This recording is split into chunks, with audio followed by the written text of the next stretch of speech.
Okay, 2.5 for now. Okay.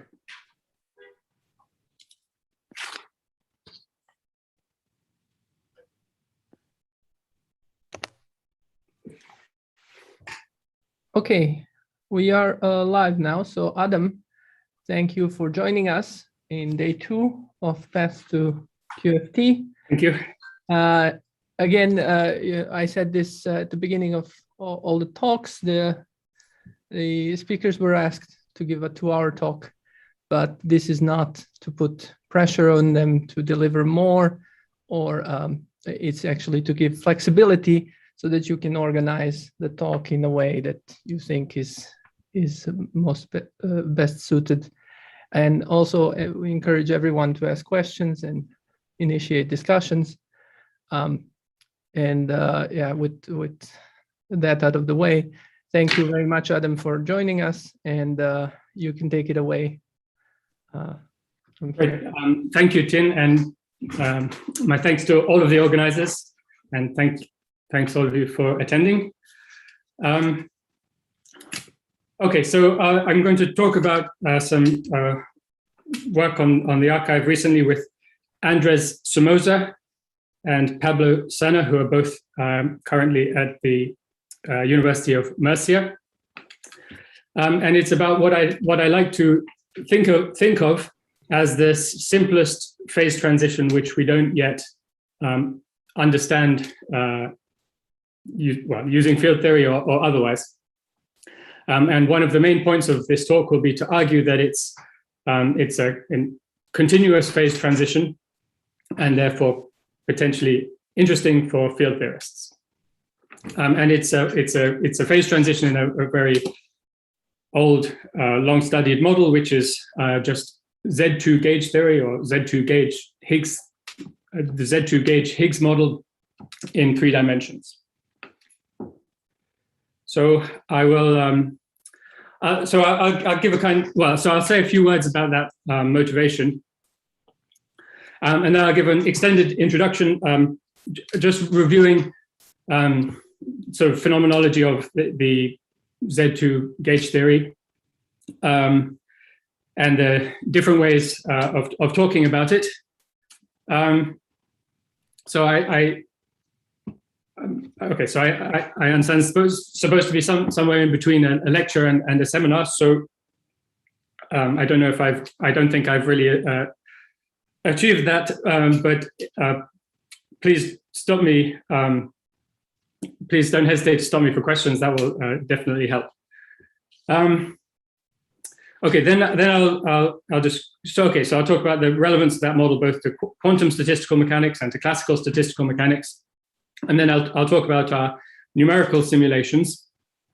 And then those results sort of highlight the question of why this model is different from other phase transitions that we can understand using traditional tools of Landau theory and so on. So I'll talk about that. And then if I still have time, that leads on naturally to another question, which is about certain kinds of emergent symmetries in lattice gauge theories, or for example, and other kinds of models, so-called higher symmetries or one-form symmetries. And I would like to talk about a kind of very concrete or constructive way of thinking about those emergent symmetries and how they relate to geometrical critical phenomena, so-called percolation. Again, please do interrupt me at any point with questions. All right, so I don't need to remind you that the application of quantum field theory to critical phenomena has been enormously powerful. So in the simplest cases, of course, we think of the field in, say, a statistical field theory as being loosely speaking like a coarse-grained order parameter in some microscopic model. But by now we can use field theory to describe a much wider range of critical states, including continuous phase transitions where the relation between the lattice and the continuum might be much more indirect, So for example, where the appropriate field theory description may involve emergent gauge fields and emergent quasi-particles which carry gauge charge and so on and so forth. And the usefulness of field theory is also, it's not just confined to cases where we can solve the field theory. We may map some lattice model, say, to some field theory which is strongly interacting and which we can't solve in any controllable way. But the field theory could still be useful. For example, we can use mean field treatment of the field theory to guess a plausible phase diagram, to guess what likely patterns of RG flows between different fixed points are. We could use a field theory to establish unexpected relationships between different models or dualities. Some of those things we might be able to find ways of doing without field theory, but field theory gives us a very useful language and, if you like, canonical reference points for models with a given symmetry, or for the family of models in a given universality class. Okay, so that's all about the success of field theory in describing continuous phase transitions. And given that success, I think it's important to bear in mind that there are still some quite simple phase transitions, or apparently simple phase transitions, for which we don't yet have any useful field theory approach. So we don't have any way of exchanging a lattice model, say, for a continuum field theory, at least not in any way which is simple enough to have told us anything useful.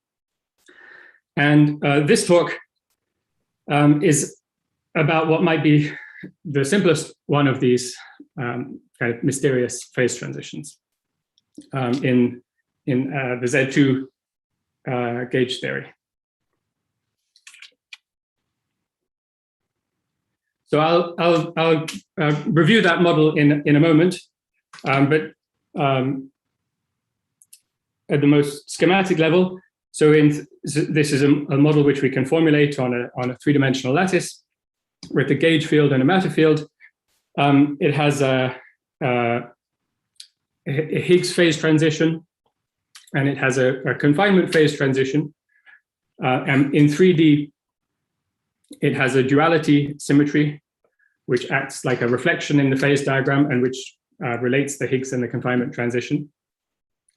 And those Higgs and confinement transitions are both relatively well understood, essentially by tricks which relate them indirectly to the 3D Ising model. And the question is what happens at the self-dual point where the Higgs and the confinement transition meet.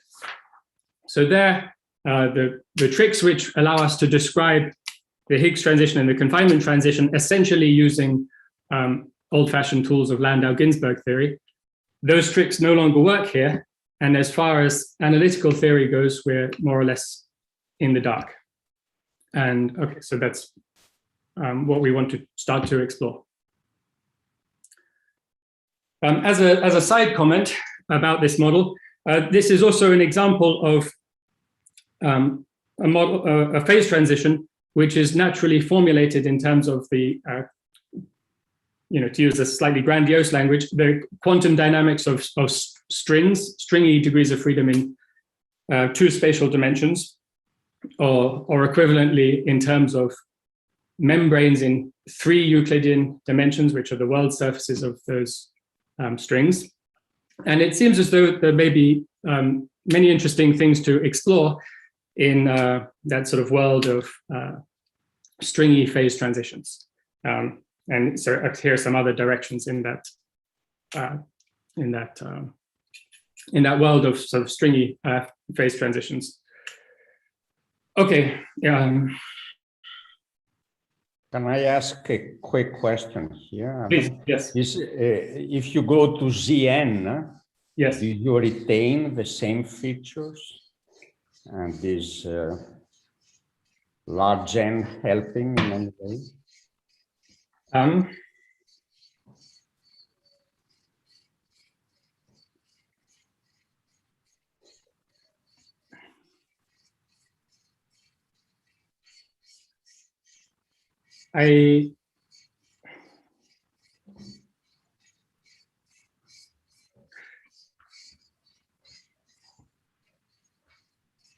Well, okay. I think you will retain some of the same features, but I'm not sure what happens when N becomes large and whether there's. Let's see. At some point you may.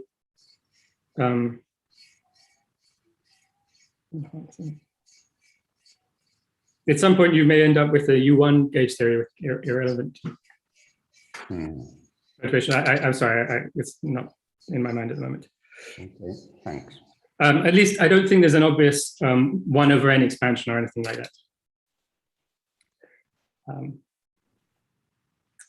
Okay. Okay. So if there are no other questions, so let me talk about the model in a little bit more detail. So,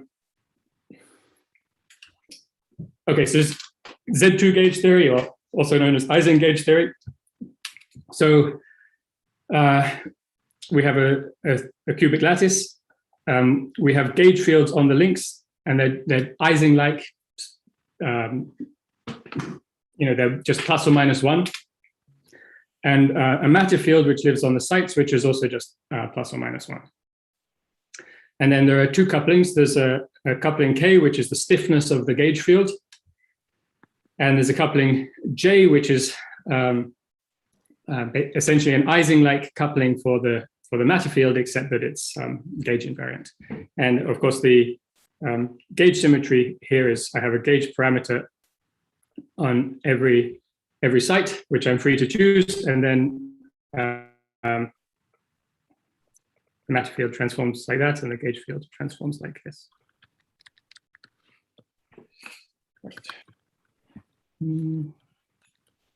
So this model was first introduced by Wegener, and if I remember correctly, so he was inspired by the 2D XY model, and I think that they may not have, at that point, they may not have known the details of the renormalization group treatment of the XY model, but they did know that the 2D XY model had a phase transition without spontaneous symmetry breaking, without an order parameter.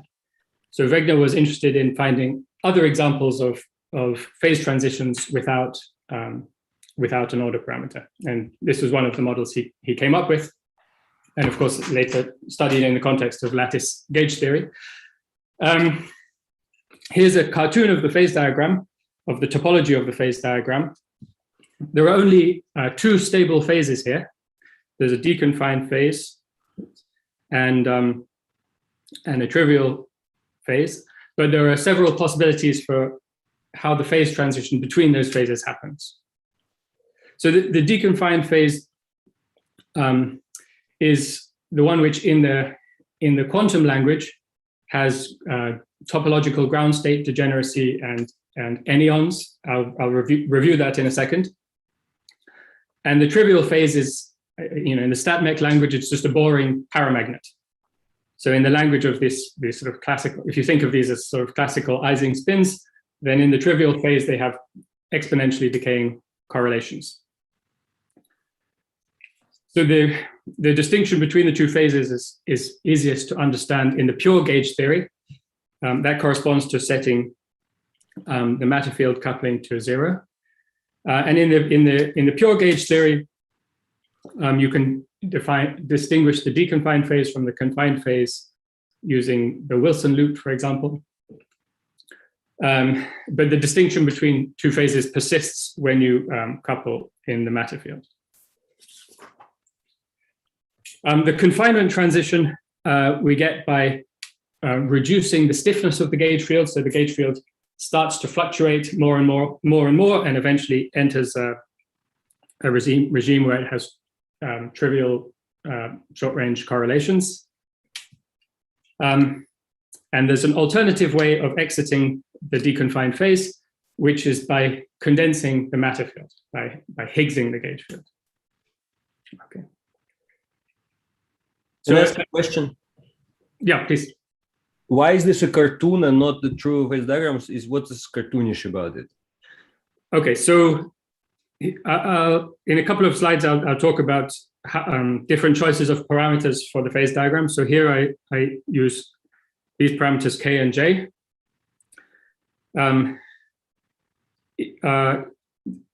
So Y and Y prime here are related in a simple way. Y prime is a simple function of K and Y is a simple function of J. And this is just a change of coordinates in the phase diagram so that the duality acts as a simple reflection. I see, thanks. That's the main thing. And then the other thing is that at this point, we still have not resolved exactly what is, sorry, at this point in the talk, I am leaving open exactly what happens here. Okay. I'll say in the next slide.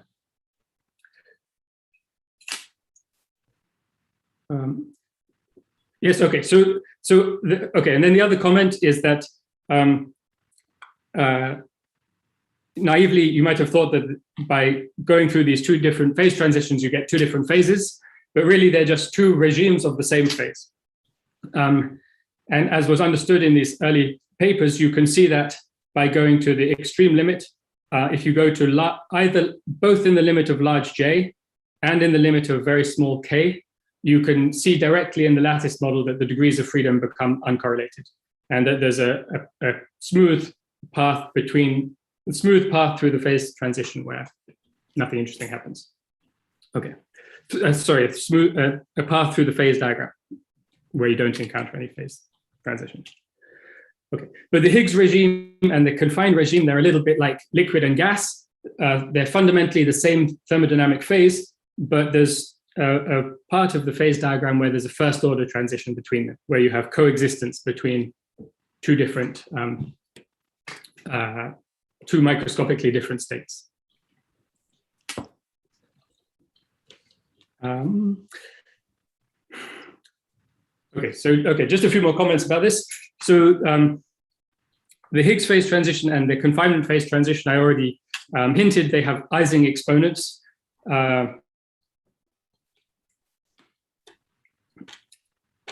I won't say too much about that now because we'll see other ways of thinking about that. But for example, you can go to the limit of infinite gauge stiffness. If you go to the limit of infinite gauge stiffness, then you basically freeze the gauge field. You can choose a gauge where sigma equals 1, and then you're just left with, in that gauge, you're just left with an Ising interaction for the tau. So although tau is not gauge invariant, so it's not an order parameter, nevertheless, for many purposes, the phase transition is like the Ising phase transition, or more precisely, it's, well, in the CFT language, it's an orbifold of the Ising phase transition, where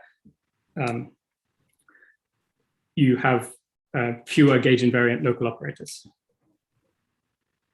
Okay. Right, okay, and because of the duality, this same comments apply to the confinement transition. All right, so the question is, what happens if we exit the deconfined phase by moving along the self-dual line, okay? And the basic question is whether you encounter a continuous phase transition when you do that. So can I ask a question, Adam? Sure. So there's the question mark, which I assume you're getting to. And Yes. next to it, there's a line of first order phase transitions coming out of it, and that presumably ends at another second order. That's right, yeah. And do you know what that blob in gray is, the other second order point? Okay, so the natural guess for this phase transition is that it's an Ising phase, completely ordinary Ising. Well, so okay, this is almost an Ising phase transition. It's not, strictly speaking, it's not an Ising phase transition because the Ising order parameter is not gauge invariant. So in the language of conformal field theory, it would be something slightly different, but it has Ising exponents. This phase transition is just an Ising phase transition. It's like the critical endpoint of the liquid gas phase transition. Great, thank you. So you have coexistence of two states on the first order line. Yeah. And the Ising symmetry, which is broken if you go along that path, is the duality symmetry. Yeah, and we even checked at a very crude level that some universal quantity was compatible with Ising.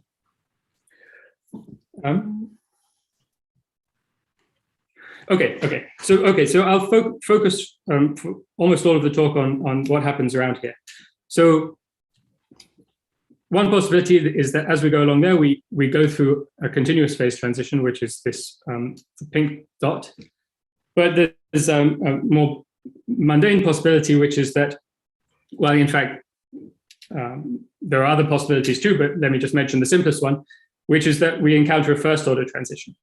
So for example, this Higgs transition could become first order at some point here, and similarly for the confinement transition, and then here we could have a first order meeting point of 3 first order transitions. All right.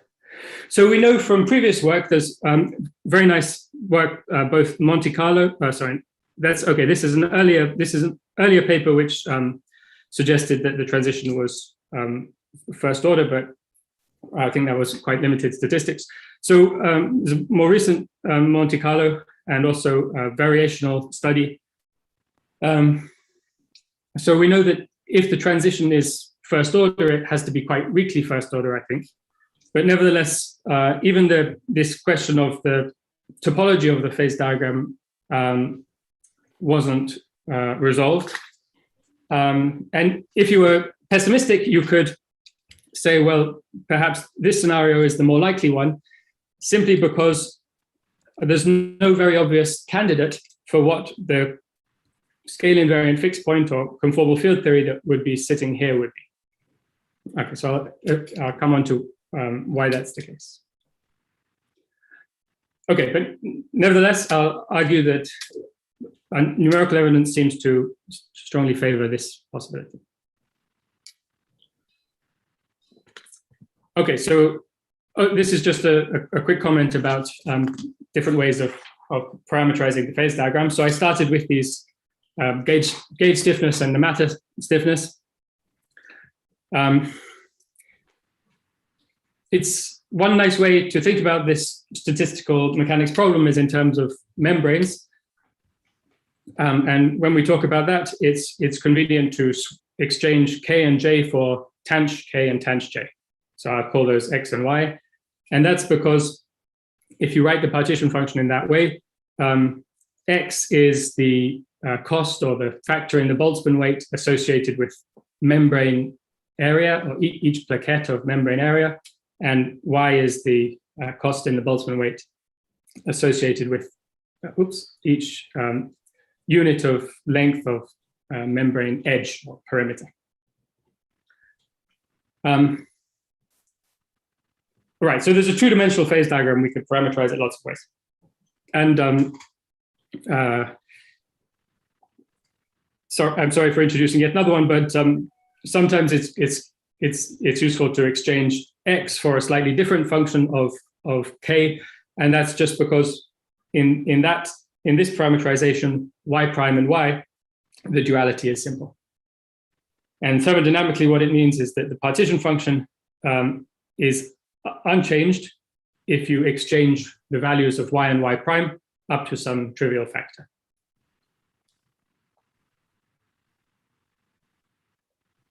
Okay, so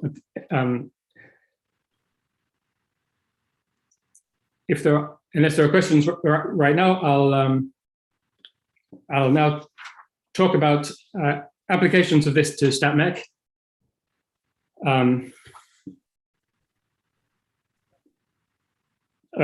So that will okay, partly to explain why this model is interesting for condensed matter, but also because these two different ways of thinking about the model in statistical mechanics, either as a problem in 2+1D many-body physics, or as a problem in 3D statistical mechanics, or in fact soft matter, give us two complementary pictures of why the self-dual phase transition is more interesting than the Higgs and the confinement transition.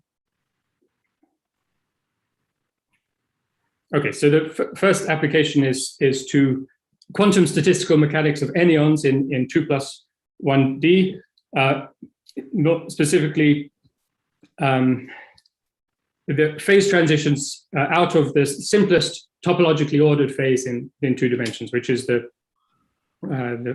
phase realized by the so-called toric code. Okay. So I'll be very schematic, but please interrupt if anything is not clear. So we can think of the 3D partition function as the Euclidean partition function for 2D quantum Hamiltonian. And the deconfined phase is a topologically ordered state, or in other words, a state of matter whose elementary excitations, whose quasi-particle excitations are anyons. Okay. So the toric code is one example of a Hamiltonian which is in that phase. But there are many other lattice magnet, lattice models for 2-dimensional quantum magnets, which are also in the same phase of matter.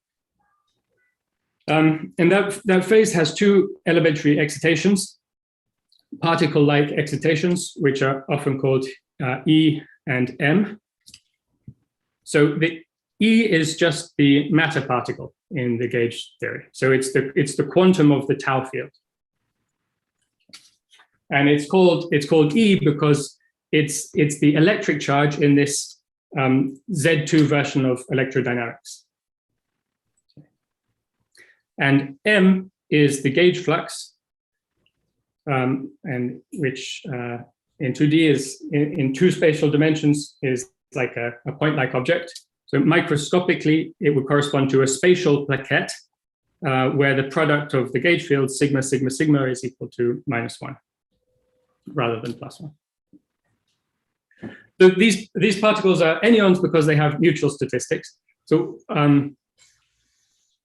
if you only examine E particles in isolation, if you create a state, if you create an excited state which only has E particles, and you exchange them and braid them around each other and so on, they just appear to be bosons. And the same is true if you only have M particles. But if you braid an E particle around an M particle, you pick up a -1 phase. So, well, they're called neutral semions.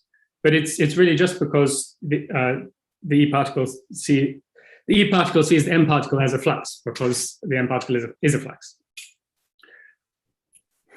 Okay, so in this language, the Higgs transition and the confinement transition just correspond to condensation of one or the other particle. So in the deconfined phase, E and M are both massive quasi-particle excitations, but we can imagine tuning their M squared for each of those particles. And the Higgs transition is where M squared of the E particle is tuned through 0, and the confinement transition is where M squared for the M particle is tuned through 0. So that may be in that language is maybe the sort of the glibest way to say why these transitions have Ising exponents. So if I consider this phase transition, the E particle becomes massless, but the M particle is remaining massive. So at low energies, we can more or less forget about the M particle or integrate out those excitations. And we're left with an effective theory just for the E particle. And since there are no M particles around to braid with, the E particle just behaves like an ordinary boson up to effects which involve the boundary conditions.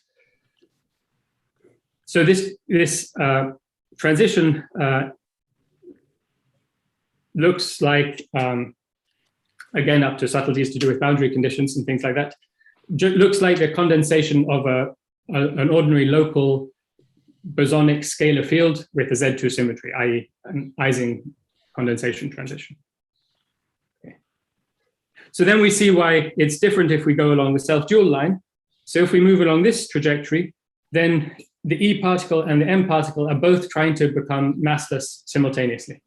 And we can't ignore the fact that they have a neutral braiding phase, that they're anyons. And for that reason, there's no reason to expect any simple correspondence with the kind of critical phenomena that we understand in Landau-Ginzburg theory. Okay, you'll see later why I emphasize that point. All right, so that's that for this slide, except to make a point which is perhaps already clear, which is that in this language, duality symmetry is just the exchange of these two kinds of anyons. And the self-dual line is the line where E and M are completely equivalent to each other. All right, are there any questions about this quantum picture?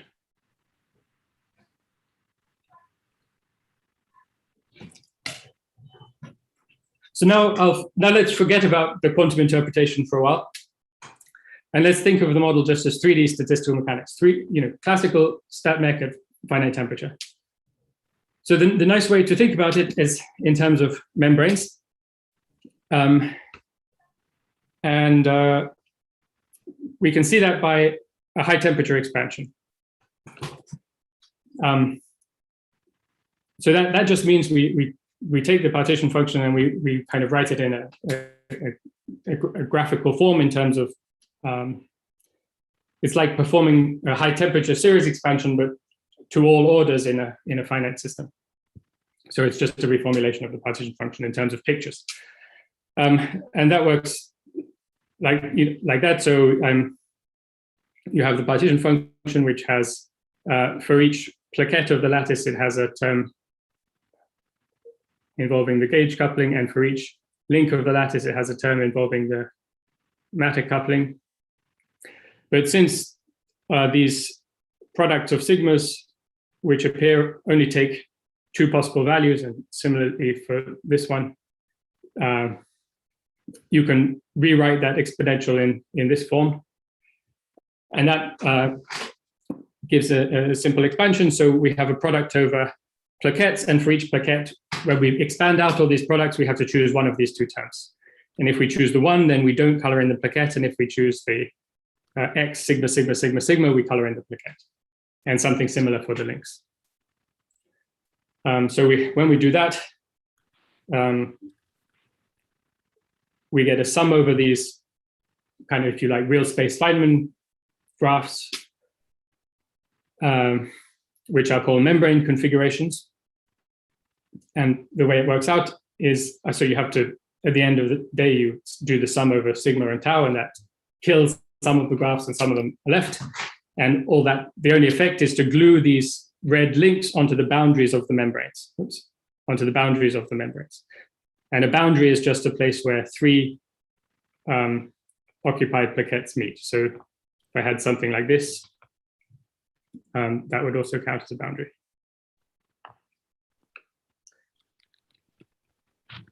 So I have this partition function written as a sum over all possible membrane configurations, which I can draw on the cubic lattice just by coloring in plaquettes. And there's a weight, there's a surface tension controlled by X, and a line tension for boundaries controlled by Y. Okay. Okay, and this comment is not, at the bottom is not so important, but one way to see the duality is that the high temperature expansion, and this the high temperature expansion, there's also a low temperature expansion, and the low temperature expansion gives a completely analogous expression, but on the dual lattice, on a lattice which is displaced by half a lattice spacing in every direction. Okay, so that's what this looks like. So here's an example of a little bit of a configuration of these membranes. The colors here don't have any meaning. You can see that there are plaquettes which form sort of closed membranes, so like this cube. And then there are also places, it's a little bit difficult to see, where there are sheets of membrane which have boundary, which is picked out in red here.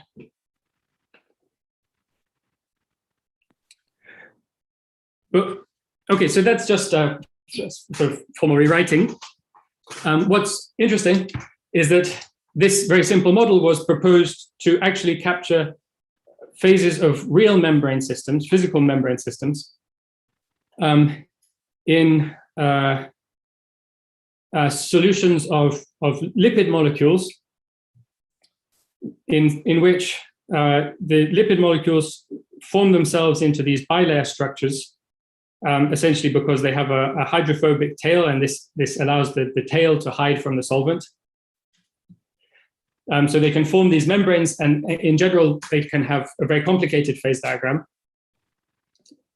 some part of which was proposed to be captured by the Gage-Higgs model. And the heuristic idea is that a plaquette in the lattice model stands for some small region of this more complicated surface. So as I have a question. yes. So you have these two pictures, which in this model are, I mean, it's the same model, they're describing the same model, but one of them I can think of kind of as open strings, you know, where some matter fields are, and quantum field theory of open strings. And the other one is this just particles which have anionic. Right, thanks, yeah. Is there a kind of a intuitive continuum picture of this, and this is supposed to describe the same model without going into the details of the model? Could you draw a parallel without referring to the lattice? Or is it really the specifics of the model which allow this to interpret it? So it's definitely not just the specifics of the model, but it's probably easiest to see on the lattice. So yeah, no, I had a slide, but I sort of shuffled it away. So okay, so let me make another comment about this, about the Hamiltonian picture. So what I described to you here was I described many body system in the language of its emergent excitations, which are these E and M's. Okay, but there's another way to describe it, which is in a kind of what you would naively think of as the microscopic language of the kind of original degrees of freedom of the lattice model. So, and that's just a change of basis. And so that's the relationship between the open strings you mentioned and these E's and M's is related to that change of basis. So let me make an aside, which be a distraction for people who are not used to thinking about the toric code and things like that. But so don't worry if it's not very clear. I won't need it for what comes later. But if you think about, say, the toric code, then the ground state of the toric code is a superposition of configurations of closed loops or closed strings.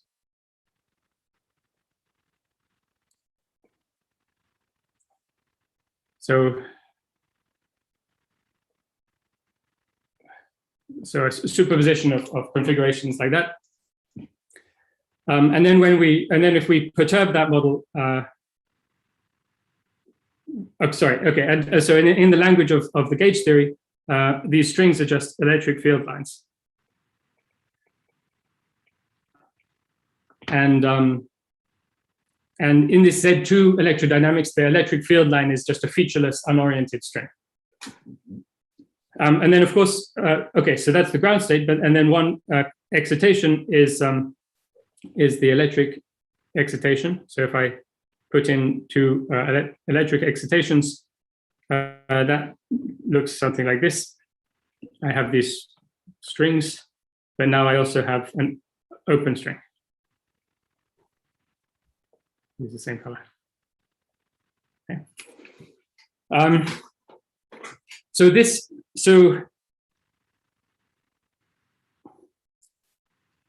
Okay, so you can think of this like a choice of basis. The first 10 minutes are shit comedy. No judgments. We've all done that. Some of us are doing it right now. Oh, there's some kind of noise interference. Okay, so this you can think of as like writing the wave function in the electric basis.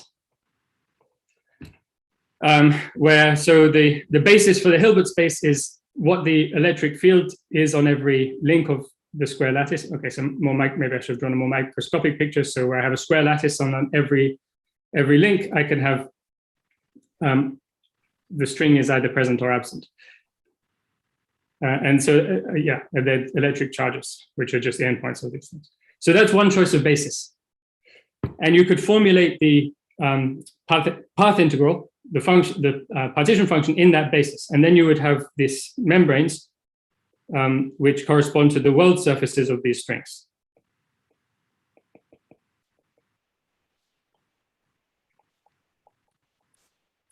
And also world lines, which are the trajectories of these E's.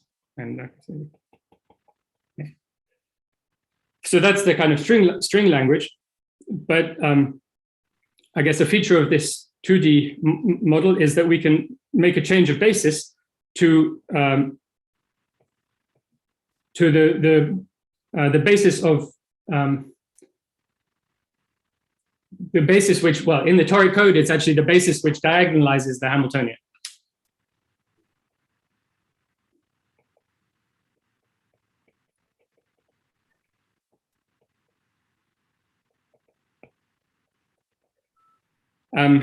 So there's an alternative basis where in that basis, the ground state looks completely featureless, because by definition, it's the state with no excitations. And then excited states were in the toric code model. So the toric code is particularly simple because the excitations are actually immobile, they just sit there. And so then an excited state would be something like this. So that's an equally valid choice of basis for the Hilbert space in the microscopic model. And you could also formulate the path integral in that basis. I'll mention it briefly later. And so then the Feynman trajectories would look different. You'd have two sets of world lines corresponding to these two different types of particles. And I guess the luxury of being able to switch between those, a picture, this, to exchange this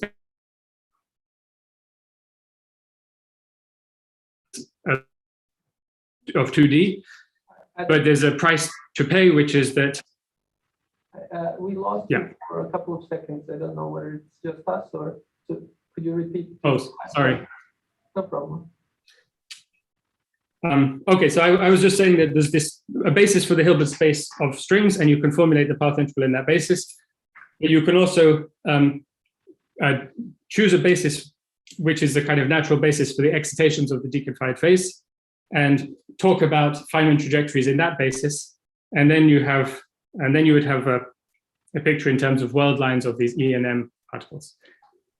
So, and the price you pay is that because these things are anyons, there are some -1 phases which appear in this path integral when the particles braid. All right, so sorry, that was a somewhat long aside, but okay. Just okay, if you don't mind, just can I see in the language of the toric code where you couple it to some excitations which break the strings? What is the M? Yeah, okay. M would be what? So is there a nice way to describe M there? Sure. So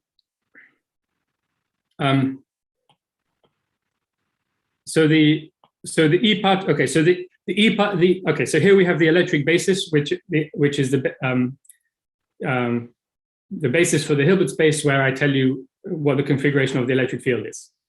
And the E excitation is diagonal in that basis because it's just an endpoint of a field line. The M excitation is, sorry, what I mean, sorry, I just said something that didn't make any sense. Let me just say what the M excitation is. So if I want to create M excitations, then I have to put phases in the ground state wave function. So if I want M, let's say, then I imagine a line connecting them. And now I have these strings. And whereas the ground state wave function was a superposition without any signs, this excited state has either a plus sign or a minus sign for each configuration, and it has a minus sign every time a string crosses this line. You get a minus. Okay. So it corresponds to putting some in that language. It corresponds to putting some phases in the thing. Okay. Thank you. Okay, but I won't need any of the details of these ENM excitations. But okay, this does lead me on to the membranes. So this string picture is one way of seeing why we can think about things in terms of membranes. And yeah, okay, and as we just saw, you can also just see that explicitly in the 3D partition function. Okay. So this is the same phase diagram, just put in the language of these membranes. So I'll just say very briefly what the phases look like. So the deconfined phase is a phase where you have lots of these membranes, and they don't have too many holes in them. There aren't too many edges. And then the two phase transitions, one of them corresponds to suppressing the membranes. So I go into a boring regime where I just have a dilute gas of small vesicles. And the other one corresponds to putting in lots of free edges, so I can tear up these membranes into ribbons. Okay. I'm not claiming why, for example, these two regimes are the same thermodynamic phase, and probably that's easiest to see if we go back to the lattice model. Sorry, it looks like I'm having an unstable connection. Let me know if you want me to turn off the video. What did I want to say? Okay, no. Okay, just as an aside, so I mentioned that there was this proposal that this was connected to experimental soft matter systems. And my understanding is that what's been... we had a couple of breakings in your voice, okay. So maybe why don't you try to turn up the video? If that helps. Okay. It wasn't like too much, but if it gets worse. Okay. Yeah, all right. So I just want to say that as far as I know, what's been actually seen experimentally in these membrane systems is not this whole phase diagram. I think that it's probably just this thing, which is like the confinement phase transition, or maybe close to it. But it would be interesting to see the whole phase diagram. Okay, and then so I mentioned that these two ways of thinking about the model also give you two ways of understanding why this phase transition is a kind of interesting and subtle one. And the point, okay, so and the point here is really about the relation to the Ising model by thinking about these membranes as Ising domain walls. So I'll sort of defer this until later because I'll say more about it if I have time. But basically, the point is that if you consider this line, this is the line where the membranes are closed. The membrane boundary is completely forbidden. And if you just have closed membranes, you can think of them as Ising domain walls. You can introduce a kind of fictitious Ising order parameter. Let me draw a 2D slice, which is +1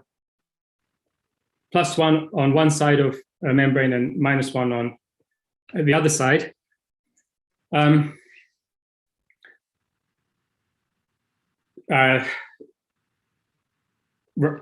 Right. So okay, so that's another way to understand why this phase transition has Ising exponents. Then when you go into the interior of the phase diagram, you start to introduce small holes in these membranes. So there's no longer a microscopic mapping to the Ising model. But we might hope that if the holes are not too big, then after coarse graining, we can sort of forget about them, and effectively we can still map these membranes to Ising domain walls.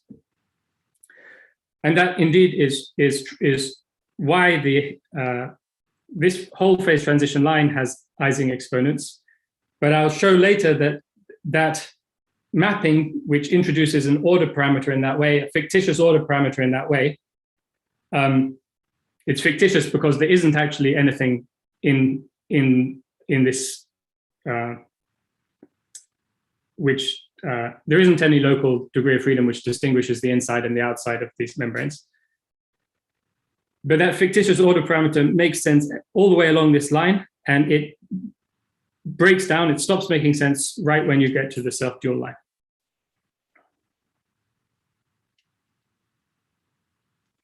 Okay, so I think that I'll just, I'll now say a couple of words about self-duality. Basically, I've already said everything.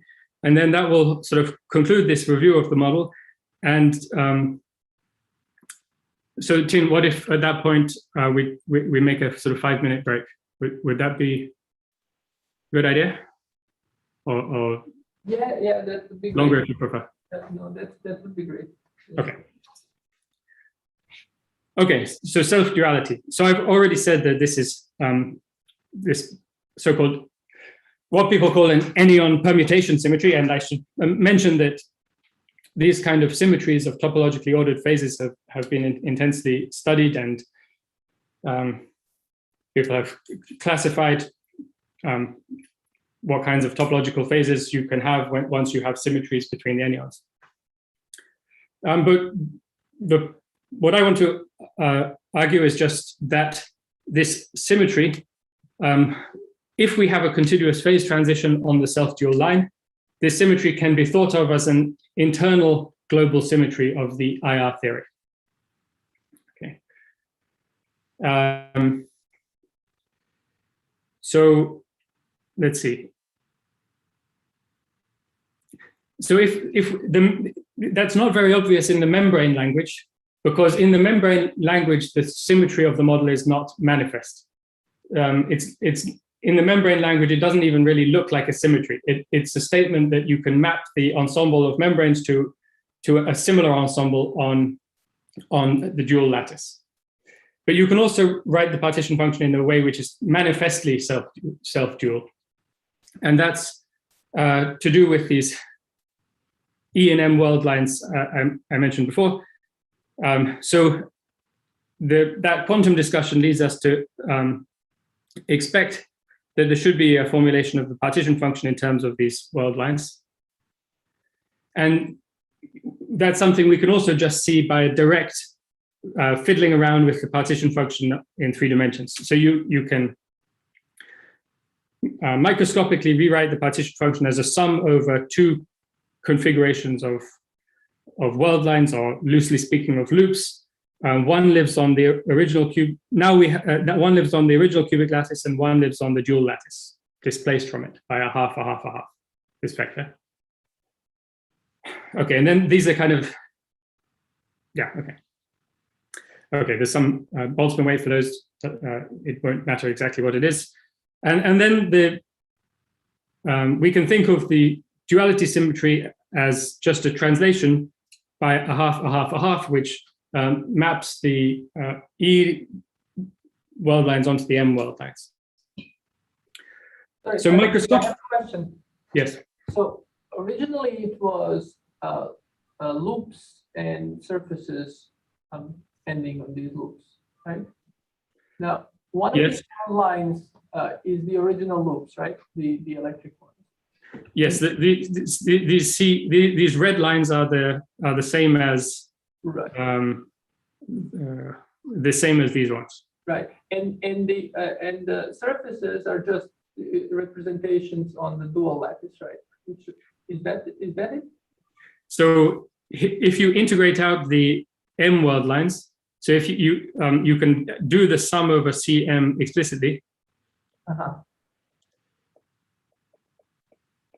It's like a possum sum or something. Yes, I think that's true. Yes. Okay, I see. And then to get back the surfaces. Yeah. I see. Okay. All right. So the point I wanted to make is just that the microscopically, if this symmetry is not strictly speaking, not an internal symmetry because it involves a translation. But that translation is by a microscopic amount. And once we go to the deep infrared, that microscopic translation is becoming more and more negligible.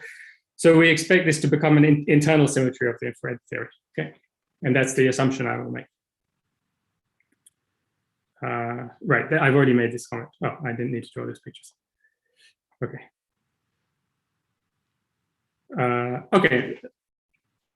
Okay, I'll do this part and then I'll stop. Okay, so this duality symmetry is really the only handle we have. It's important because it's the only handle we have to kind of distinguish, the only quantum number we can assign to local operators, to distinguish local operators. So we want to distinguish the leading scalar operators in the continuum theory that are antisymmetric or symmetric under duality symmetry. Okay, so I'll call them A and S, and the scaling dimensions XA and XS. Okay. And then we want to define analogous operators on the lattice. And there are two natural ways of doing that. So if we consider, say, the A operator, one possibility is to write an expression which involves the degrees of freedom living on a cube. And another possibility is to write an expression that involves degrees of freedom living on a vertex. And it's not possible to write down an operator on the lattice which is exactly self-dual. And that's because of this issue that duality symmetry is not, strictly speaking, an internal symmetry on the lattice. The best you can do is to have a lattice this pair of lattice operators which are exchanged under duality with the appropriate sign. However, that's good enough because these operators, you can just see microscopically, if you integrate them over space, you get the same thing, whichever one you choose. So the A cube and A vertex, when you write them in terms of continuum operators, they just differ by derivative operators, which are strongly subleading.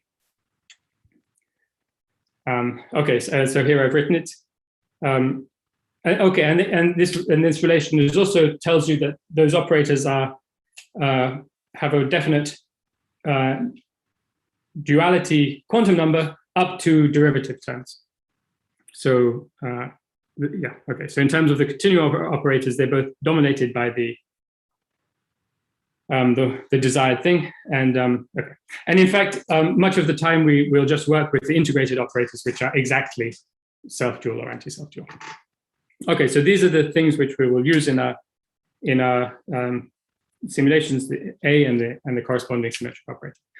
All right, so take a break for how long, Tin?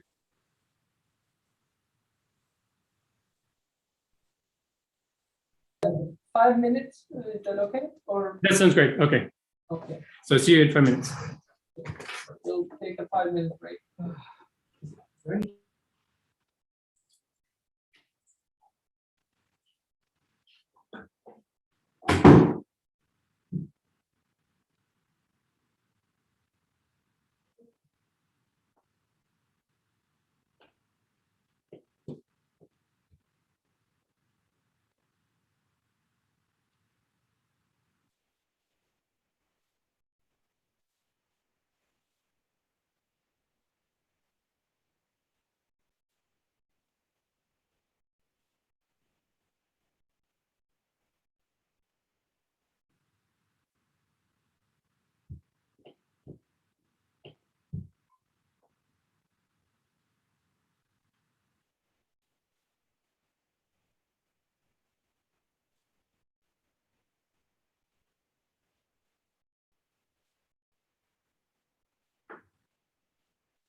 Okay. Okay, that's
Sorry, Adam, did we take a bit longer? no worries. Um, But thanks for coming back. So I think we can Yep. start now.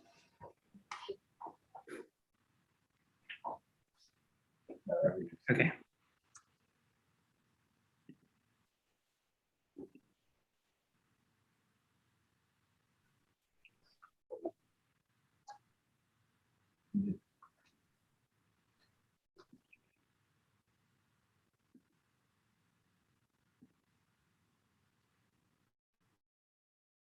Is it working okay? We heard you, although a little bit crumpled. Sorry, I think. crumpled? Yeah, but it should be fine now. Maybe it was just temporary. Okay, I think we can go. All right. Okay, so I mentioned this lattice self-dual and anti-self-dual operators. And let me emphasize that this anti-self-dual operator is actually can be used as an order parameter. And that's because in the part of the phase diagram we're interested in, so we start in the deconfined. Okay, so I'm sorry for changing coordinates, but okay, this is one choice of coordinate along the self-dual line. So this line is backwards correspond compared to that one. So we're interested in the transition out of the deconfined phase onto this segment of first order line. But in the language of duality symmetry, that little piece of first order line is a place where the self-duality symmetry is spontaneously broken. Right. So you have coexistence between a state which you get from approaching this way and approaching this way. Okay, and then there's so further away there's trivial phase. We're not interested. Completely trivial phase. We're not interested in that. So in the deconfined phase, duality is unbroken, and okay, we have this phase is topologically trivial, but it has broken duality symmetry. So we can use A as an order parameter for it.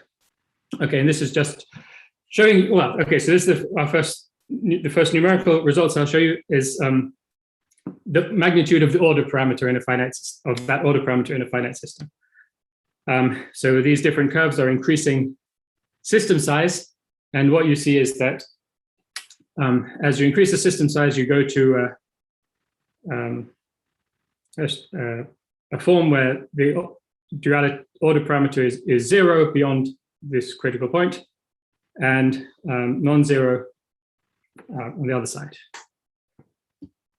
All right, so very schematically, at first glance, that looks consistent with a continuous phase transition, but we want to examine whether there's really scale invariance there and so on.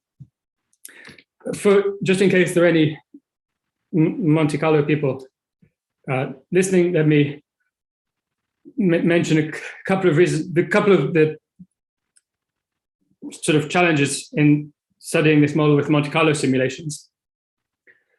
So for models like the Ising model, we have very efficient cluster updates, which can equilibrate the whole system very quickly using non-local moves. And a long-standing problem is that for these kinds of problems involving membranes, lattice gauge theories, as far as I know, those kinds of non-local updates, efficient non-local updates, have never been found. So you're stuck with some kind of local update, and then and of course that becomes slow when you get close to a critical phase transition because of dynamical slowing down, and that's quite severe here. There's a relatively large dynamical exponent, which tells you the characteristic time, how the characteristic time scale grows. And then another other annoying feature is that unlike the Ising model, where you have the order parameter, which has a small scaling dimension, here all the local operators will see quite large scaling dimensions, which means that its correlation functions decay very fast, and after a few lattice spacings, the correlation functions are very small, and it's hard to get good statistics. Okay. So let me tell you this in a sort of semi-chronological way. I'll explain why we initially thought that things might be, well, not hopeless, but very challenging, and why that's actually not the case if you look at the problem can seem more challenging numerically than it actually is if you look at the wrong observables. So I'll explain that. And then, okay, this is just some further data, which I'll probably skip. Okay, so let me first start with a few kind of standard observables, the kind of things that people often look at in, say, if you're doing Monte Carlo for the 3D Ising model. So I mentioned the heat capacity and the Binder parameter and correlation functions. So the heat capacity, in principle, would usually be a good way of diagnosing a first order phase transition. And if you had a continuous phase transition, what you should see is,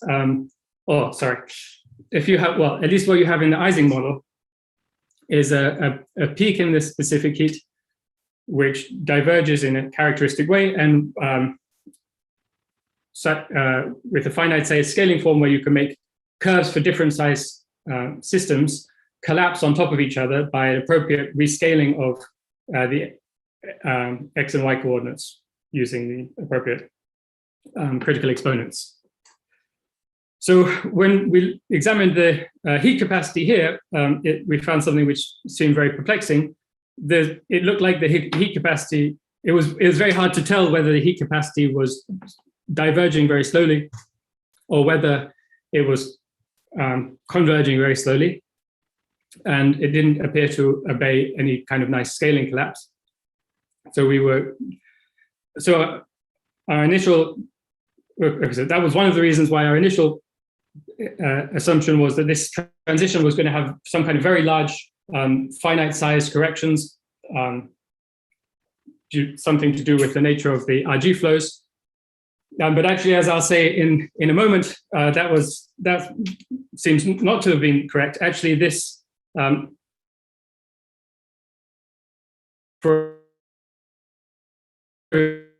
which I'll come on to in a second. It's just a bad thing. It was a bad observable. Sorry. It was a bad observable to look at for a more trivial reason. A basic issue is locating the critical point accurately, of course. And initially, it also looked like that. Even that would be challenging. So one standard thing is to look at the Binder cumulant. So in the Ising model, say, so that's a kind of dimensionless quantity made out of moments of the order parameter. And in the Ising model, that has a nice crossing for different system sizes, which can be used to accurately locate the critical point. Here, empirically, it seems that the Binder parameter for this A variable has something which looks more like a minimum than a crossing, which is not very useful for extracting the critical point. And as I already mentioned, correlators have this problem that they decay very fast. So our first impression was that we had a phase transition which would have some very large finite size corrections to scaling, and we would have challenge even getting an accurate estimate of the critical point. But in fact, that's not the case. So let me show you some different way of looking at some observables. So this graph is maybe the most important numerical plot in our paper. So these are. Sorry, Adam, before you go into this, could I ask a question about the slide? The previous slide. Yeah. So the Binder cumulant is. How would you know that it doesn't develop a dip at some point? Maybe it just didn't go to large enough. So let's see. I guess the dip is on the wrong side. Is that the? I'm looking on the left side, but really it goes to zero on the right. So scale invariance. So this. Scale invariance tells you that the Binder parameter should be independent of L at critical point. Critical point, right? So the data is consistent with that. I don't think I have a plot in these slides, but as I'll show you later, you can in fact collapse the Binder parameter. The only point I'm making here is that the functional form of the Binder parameter seems to involve a minimum at or very close to the critical point rather than a crossing, which means it's not useful for reading off the XC accurately. Okay, thank you. But as to what happens when L goes to infinity, of course, I mean, going back to Slavos talk yesterday, you can't make a rigorous statement from finite size Monte Carlo simulations about what will happen when L goes to infinity. But, okay, so you'll see on this slide. Okay, I mean, basically what I'm showing you here is the Binder parameter. So this thing B4 is the Binder parameter. But here it's plotted not against the coupling, but against a different quantity. So it's a parametric plot. So let me say what these things are. So B4 and B1 are dimensionless ratios. So they're things which are constructed from the order parameter so that I have the same power of order parameter in the numerator and the denominator, which, from CFT dimensional analysis will tell you that these ratios are independent of L at a scale invariant fixed point. Okay, so here by A I mean the thing spatially averaged over the system size. Okay, so if you have a second order phase transition, then you would expect that these dimensionless quantities are universal functions, so F and G are universal scaling functions of the scaling variable, which involves how far you are from the critical point and the system size. So therefore, if you make a parametric plot of B4 as a function of B1, then that should be some universal function.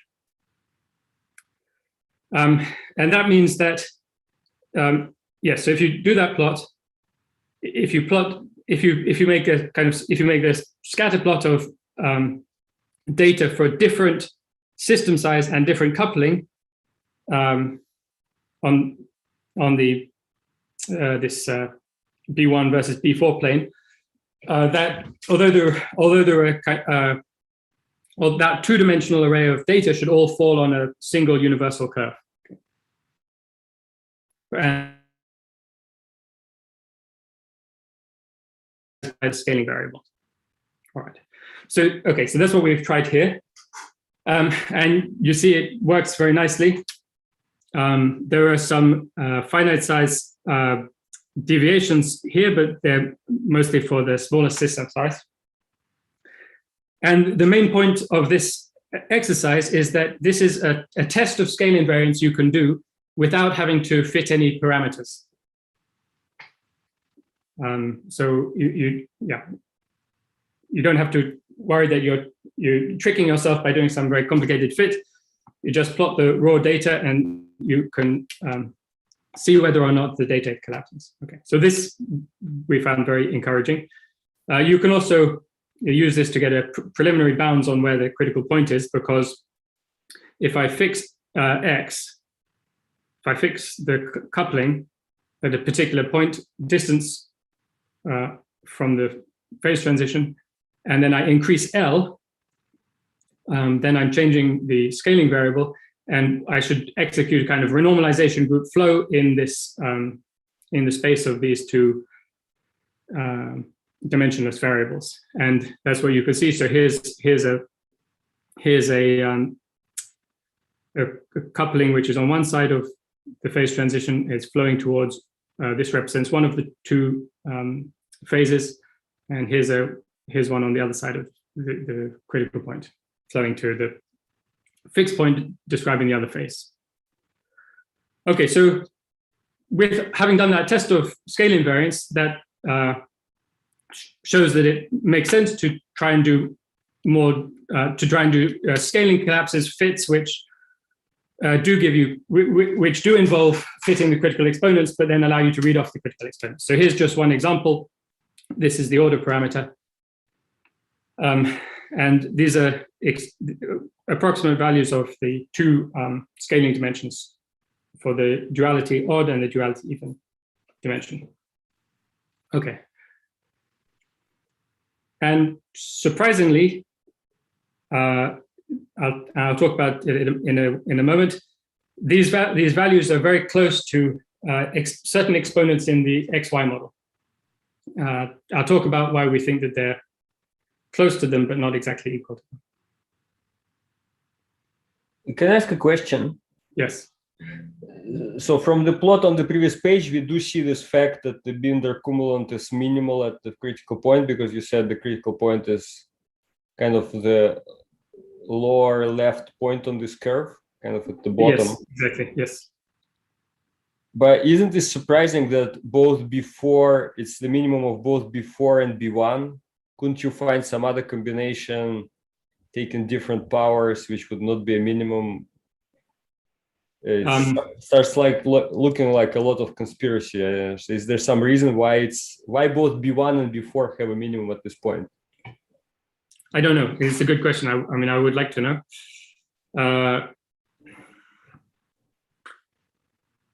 As far as other things you can look at, well, okay. So if you start to get very high powers of A, then that's probably not good for the statistics. I don't remember whether you can look at this thing. Well, perhaps this was the simplest thing we found, but it's always possible there could be something else. So, I can comment on why this plot is for A. I will comment on why this plot is only involves A and not S. Okay.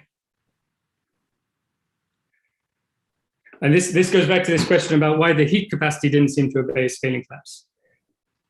So it seems strange at first sight that we have this nice scaling collapse for these things, but the data for the heat capacity didn't collapse.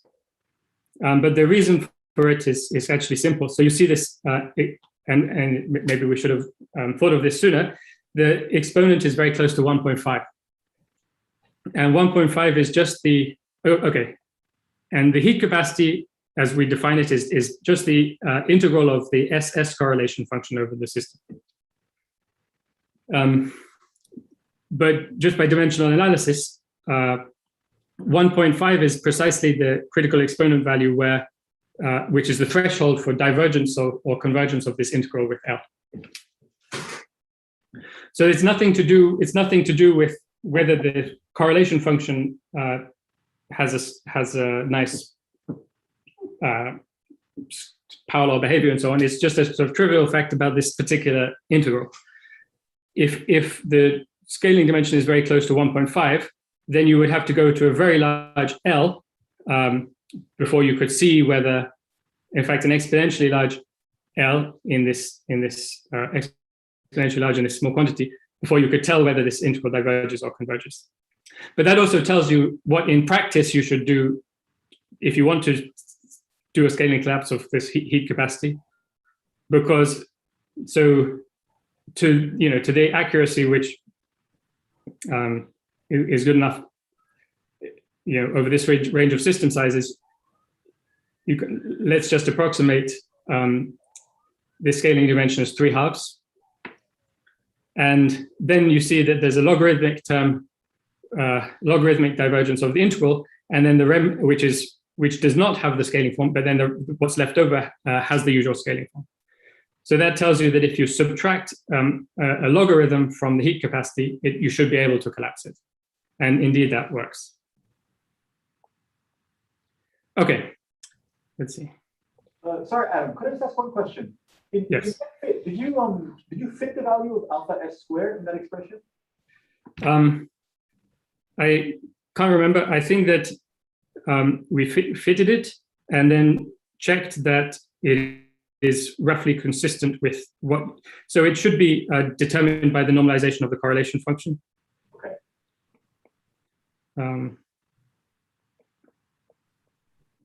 But it's not a universal thing, is that right? It's just some dirty parameter that you... Correct, yes.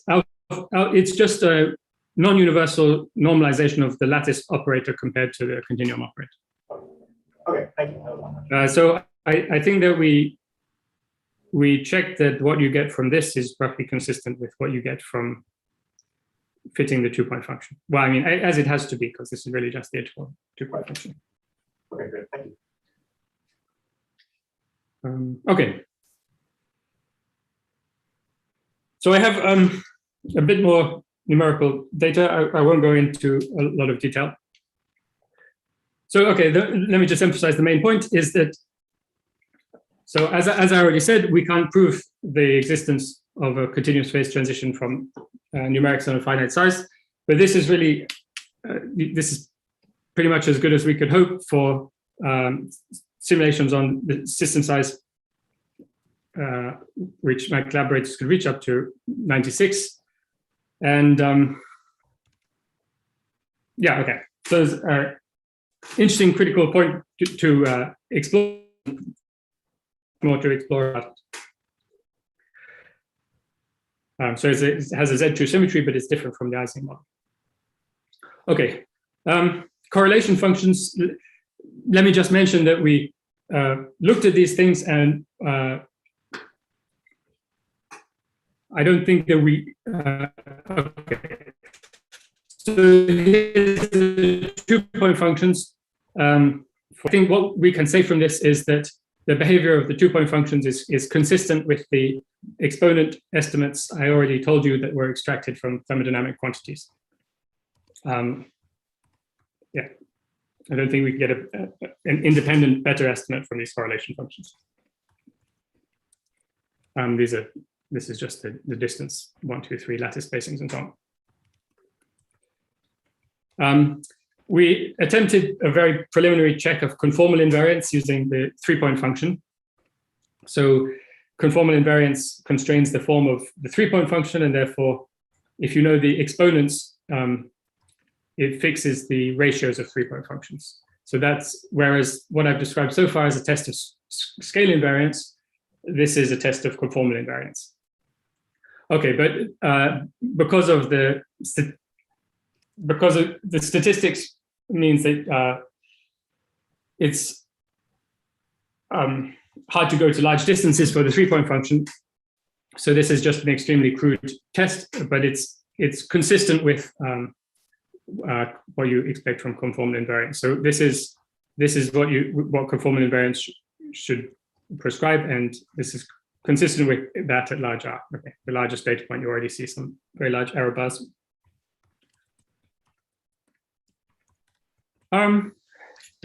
Okay, dynamics I'll skip. The point is just that when you study this 3D StatMech problem using Monte Carlo, you're not just studying the 3D fixed point. You're studying a kind of, if you like, 3 + 1 dimensional Monte Carlo dynamics. Classical the Monte Carlo dynamics is itself a kind of stochastic process in 3 spatial dimensions plus the Monte Carlo time. So that also has universal properties, and you can look for scale invariance in that dynamics, and it's there. Okay. Okay, so I've told you the basic phenomenology of this phase transition, and now let me. I told you also that the exponents are very close to certain exponents in the XY model. So a very natural question is, could we really be seeing some manifestation of the XY fixed point? So let me describe why at first sight you might think that, and then why we don't believe that that's the case. Okay, so let's compare and contrast. So this is the structure just very close to the self-dual critical point. We have the deconfined phase. We have these transitions, which are basically gauged versions of the Ising transition, meeting at some critical point, and then we have a line of first-order phase transitions coming out. So structurally, that's very similar to something you could get in a Landau theory, at least in the very basic structure of how the phase diagram around that point looks. Not in the nature of the phases exactly. So here's a Landau theory and I'll have two scalar fields, which phi1 and phi2. I just think of them as the components of a vector. They're just real scalar fields. And I can imagine a Landau theory where I have this is in three dimensions, grad phi squared, and I have masses for these two fields, which I can tune separately. And it's a phi to the 4 theory with an isotropy term in the potential. So I'm imagining I have a symmetry which, sorry. if the masses between phi1 and phi2 are equal, I have a symmetry which exchanges phi1 and phi2. So in that model, I can have a phase diagram like this.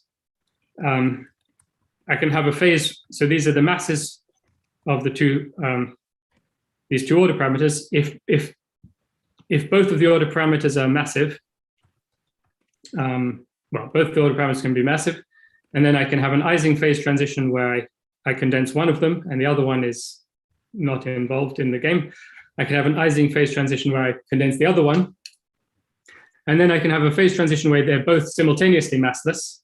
And that phase transition is asymptotically an XY phase transition. Because this term here, which is breaks O2 symmetry, is weakly irrelevant in 3D. Okay, and here you have first order coexistence, as you can see from mean field theory, you have first order coexistence between these two different ordered states. Okay, and so not only does the general topology of this phase diagram look similar, actually the exponents are very close. In fact, are close enough that we couldn't distinguish them from the exponents in this model using the accuracy error bars we have. So this would be just the thermal perturbation in the XY model, and this one would be symmetric tensor operator in the XY model. All right. Okay, so those are the similarities. Now it's clear that this RG fixed point is not the XY fixed point. For sort of trivial reasons, these phases either side are just not the same. So for example, most obviously, this phase is a topologically ordered phase, whereas this phase is a trivial paramagnetic phase. But you can ask, okay, but perhaps there's a relation between these two models which is just slightly more subtle. Maybe I need to take the XY model and take an orbifold, or in other words, weakly gauge it in a way that doesn't affect the critical exponents, but which changes the spectrum of, changes things like ground state degeneracy on the torus and stuff like that. Okay, so our claim is that that is not the case. And the reason is very simple, and I sort of already mentioned it.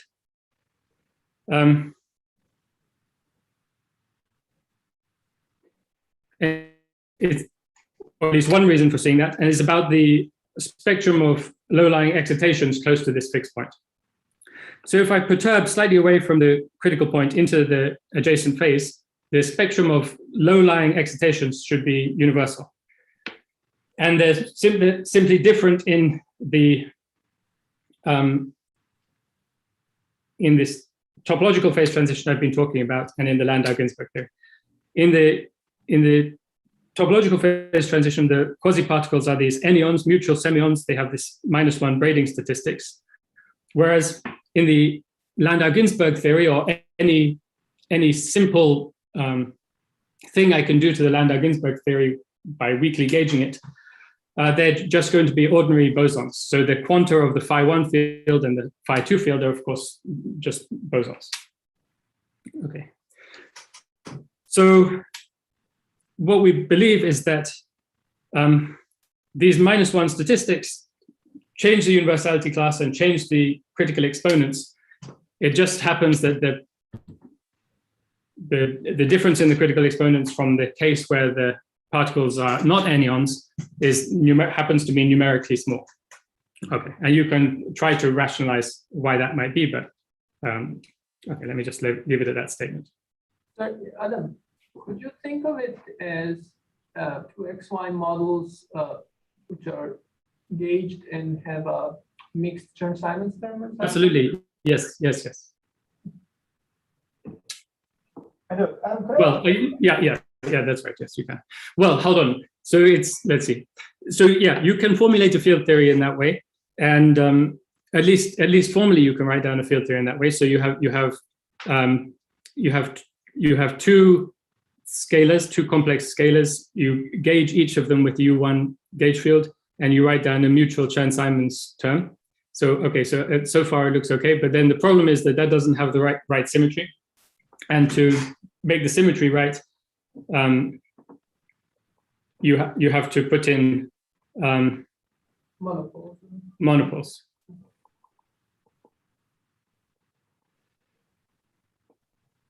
But do you think at the critical point the monopoles are relevant or irrelevant? I think that they are relevant, yeah.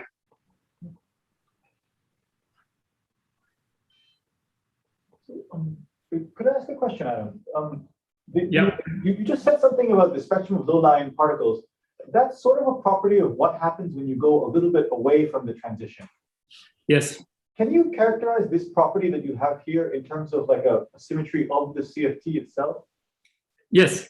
Sorry, I couldn't see who asked the question, but yes. So it's about whether or not. Well, hold on. No,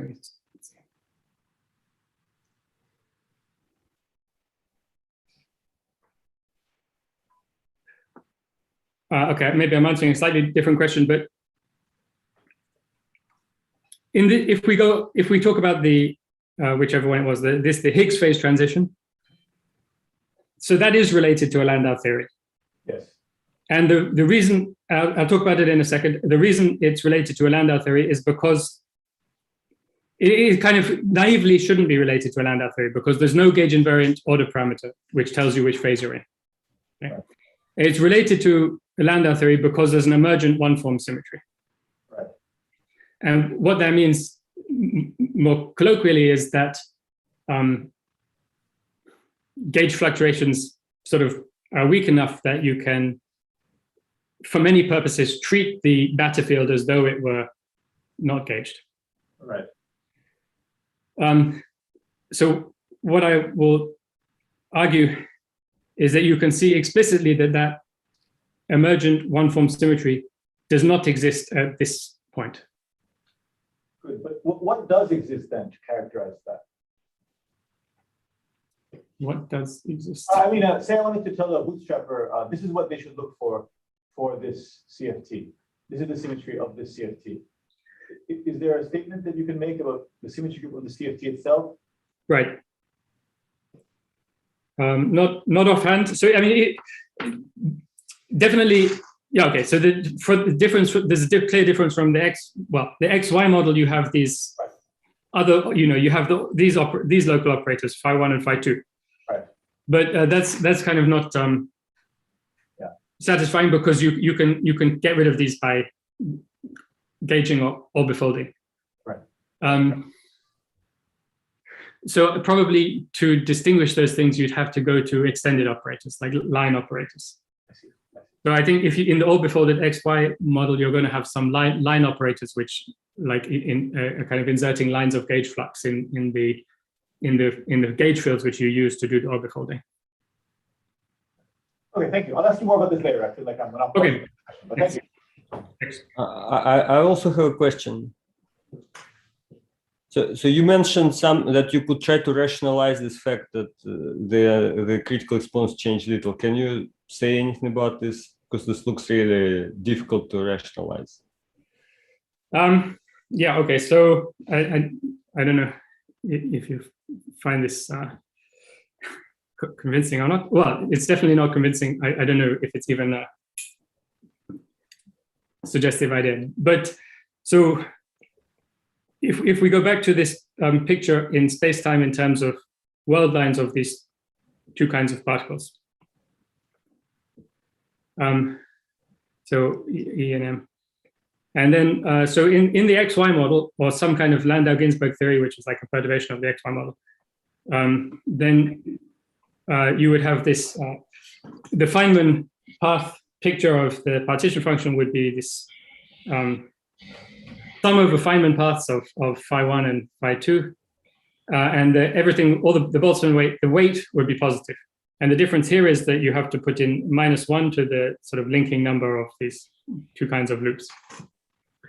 So then what you would be trying to rationalize is that this -1 to the linking number has a small effect on the RG transformation. And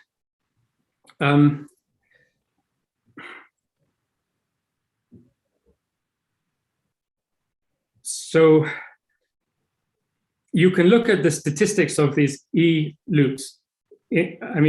So in our Monte Carlo simulation, we don't have access to the M's because we use this membrane picture, but we do have access to the E's. And we can ask, what does the statistical geometry of these E's look like at the critical point? And it's scale invariant. Let me show a picture.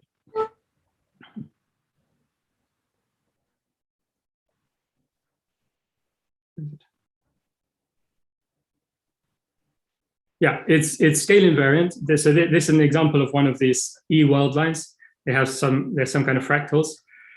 So that's consistent with it being a critical point.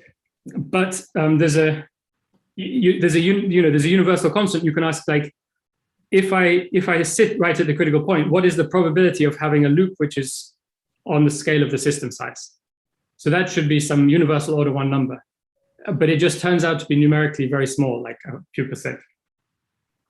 So the hand-waving idea would be that if you kind of imagine doing some real space RG in this basis of these loops, so that RG transformation has to be different because of this topological fact. Whenever 2 loops link, you have a minus sign. But perhaps the point is just that at large scales, the amplitude for linking of 2 large loops is, although it's a universal number, it happens to be a small number.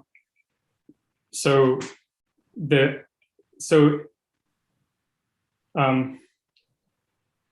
its effect on, like, the renormalization of the kind of local interactions of these loops is small. Okay. Sorry, it's bullshit essentially, but perhaps someone can come up with something better. But can I reform? I think this is kind of similar to what you're saying, but I mean, the point to me seems that, so let's say you have an XY fixed point, and let's call this your fixed point XY star, right? And the thing is, XY star has a definite meaning. It means some gauge version of XY. Sorry, then something else, topological XY. Yeah, okay. Whatever, the XY bar, if you want. So when you deform my understanding is your argument is that when you deform the XY a little bit, you go into a phase where you just have a trivially gapped phase, right? Where there's no any other. But your model, upon the small deformation, goes into a gapped phase where there's anionic statistics, right? So that's the argument why they cannot be the same. Unless we can come up with the deformation of the usual XY, which leads you to this phase, right? Which you claim it cannot be done. Well, so this correspondence, the putative correspondence, which I'm arguing is not correct, would tell you what the perturbation would have to be, right? This is just the mass in the XY model. So this was the motivation to start with, was that the scaling dimension of this perturbation is similar to the scaling dimension of the mass perturbation in the XY model. Okay.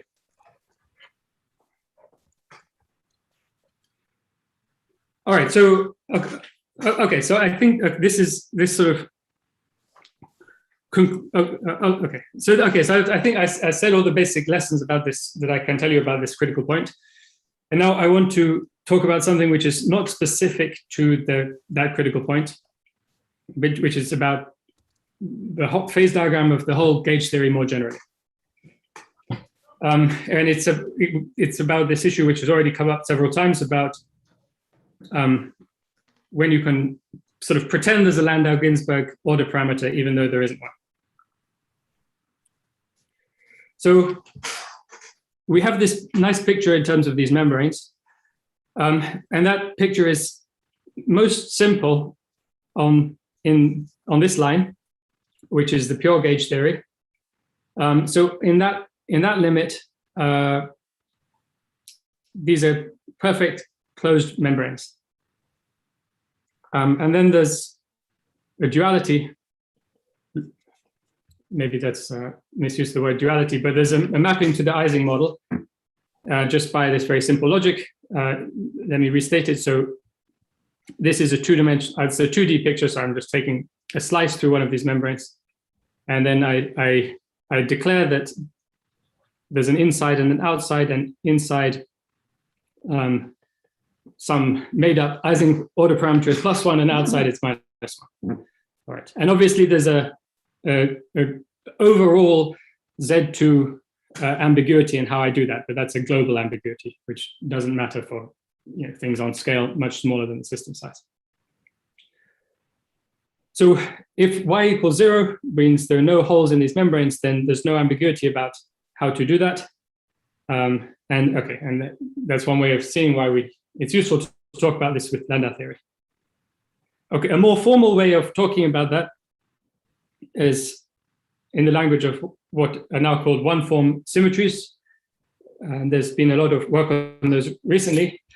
So in a more formal language, we would say the important point is that there exist string operators, V. So V is an operator which is defined on some path P. And these string operators are plus or minus 1. And they're kind of topological in the sense that they're invariant under deformation of the path P. And so in this geometric picture, there's, these string operators are nothing mysterious. It's just, so let's say this is my path between 2 points. Let's say it's an open path between R and R prime. Then VP is just counting the parity of the number of membranes that this path goes through. Okay, so VP is -1 to the power of the number of membranes. And the fact that the membranes are closed means that if I deform the path by a small amount, that number doesn't change. That parity doesn't change. Okay. So what is really true is not that there's a local order parameter, but that we can make a relationship between correlation functions in the Ising model and these string operators for open paths, because counting the number of membranes between two points or counting the number of domain walls between 2 points is how you tell whether they have the same Ising sign or a different Ising sign. Okay, so that's an open path, and you can also consider closed paths. And in the formal language, they're generators of us. You can think of them as generators as generators of a symmetry. Okay. So now the interesting thing, and this is one of the interesting things about the model, is what happens when you go away from the pure gauge theory. And in this geometrical language, it means that the membranes start to acquire small holes. And that means that the microscopic definition of this string operator and equivalently the microscopic definition of the order parameter don't actually make sense anymore. Because if I deform my path, it might now go through a hole, and then this -1 to the number of membranes will change. So I no longer have these deformation invariant string operators. And more simply, if I have holes in these domain walls, it doesn't make sense to call them domain walls anymore. Okay.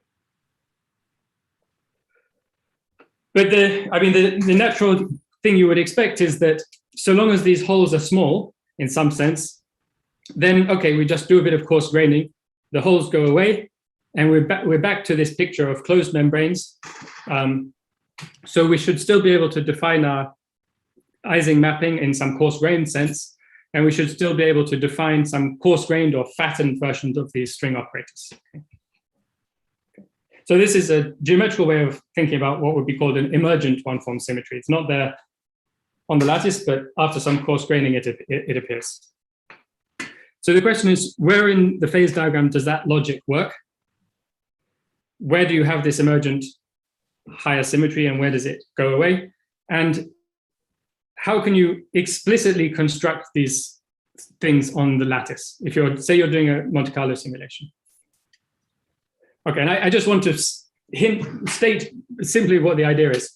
And the idea is basically to explicitly have an algorithm which repairs the membranes. So if this is a configuration in your Monte Carlo simulation, these membranes have holes. So long as these holes are of a finite typical size, they're guaranteed never to be on the scale of the system size, then you can come up with some algorithm which unambiguously patches them. So you repair the membranes. And then once you repair the membranes, you can define the Ising order parameter. And this process will be quasi-local, i.e. kind of local up to some fuzziness on some finite scale, so long as all of these holes are finite.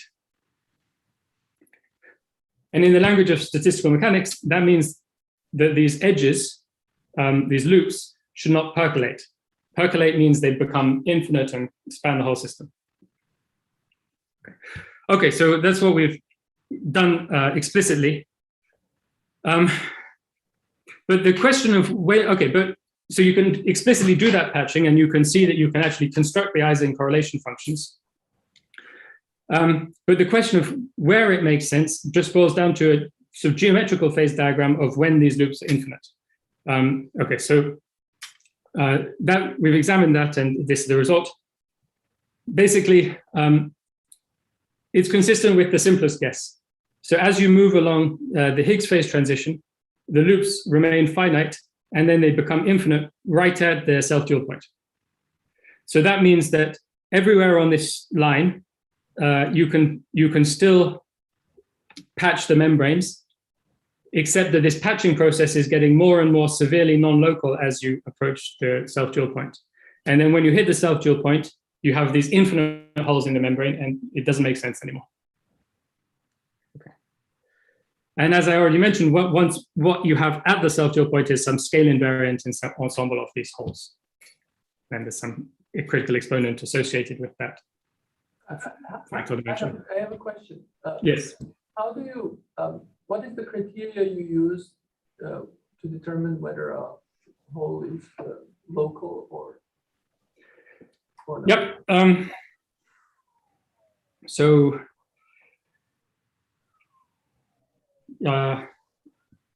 yes, okay, so you have to decide how you define one of these holes, and we choose the simplest definition, which is any contiguous cluster of links. So this simplest thing would, like, so for example, if I had 4 links making a square, that would be a cluster. But if we have, say we had 2 squares which touched at a point, we also call that the same cluster. And then you just look at, for example, you can look at, enumerate all the clusters and ask how big is the largest one, or you can ask, do you have a cluster which crosses from one side of the system to the other side?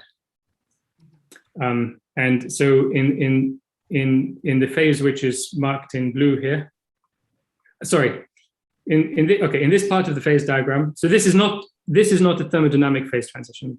It's a transition in the geometry of these loops, which is not manifested thermodynamically in this region.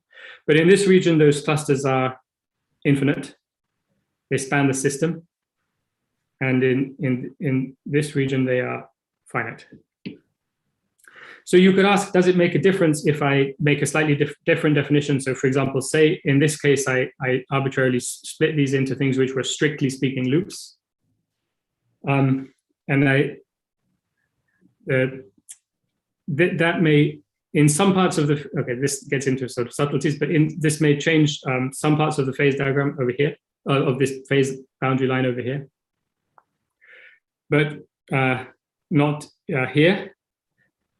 And the reason is because, well, let me just say heuristically, basically these objects, although microscopically they can have these contacts, basically they are, on large scales, they are loops. So these kind of contacts where you have a kind of 4-valent vertex, like a irrelevant perturbation of this thing. I guess you're saying that close to criticality, where correlation length is large, it wouldn't matter. I mean, these then touching could be neglected, whether you take them in the first class or the second class. It shouldn't matter. It shouldn't matter here. Yes. Yeah, close to critical. I mean, it's a little bit subtle because It depends on the kind of universality class of these geometrical objects, whether they're geometrical objects which like to sort of have many self-contacts and are not really sensibly described as loops, or whether they're geometrical objects which have less and less self-contacts as you examine them on, as you coarse grain them on larger and larger scales. So, okay, these are sort of subtleties which are not important for what I want to talk about at the moment. Thank you. But it's a good question. No, sorry. Okay, I shouldn't say it's not important. It is important, but what do I want to say? Yes. Okay. No. Okay. So you could say, how do you know there isn't some more clever definition of how to patch these things, which still works at the self-dual point? And so if the infinite clusters were made up of, for example, chains of things like this, so if you have, say, you just had like an infinite chain of something like that, then there's still no ambiguity really about how to patch it on large scales. But if the large loops are really loop-like, and they look sort of like that,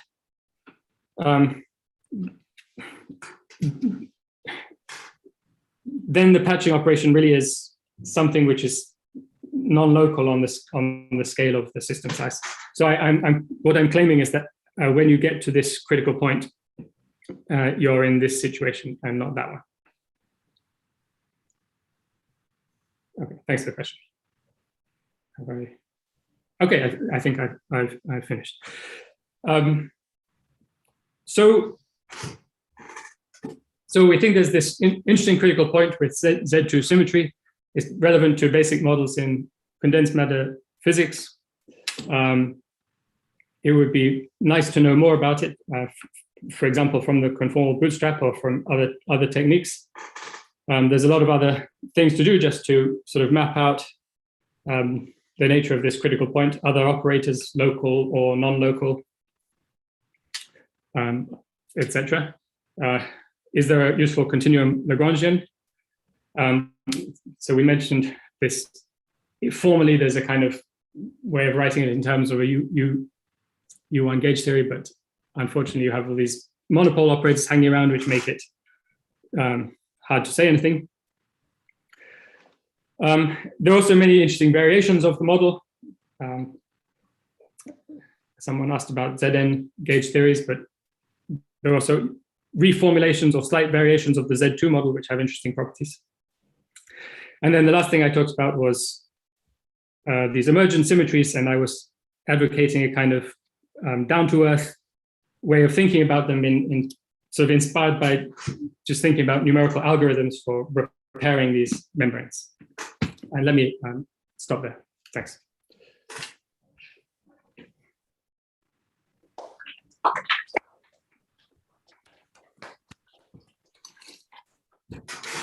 Thank you, Adam, for excellent talk. Thank you. Sorry for going on for a long time. No, it was. I think you started late as well. Are there any questions?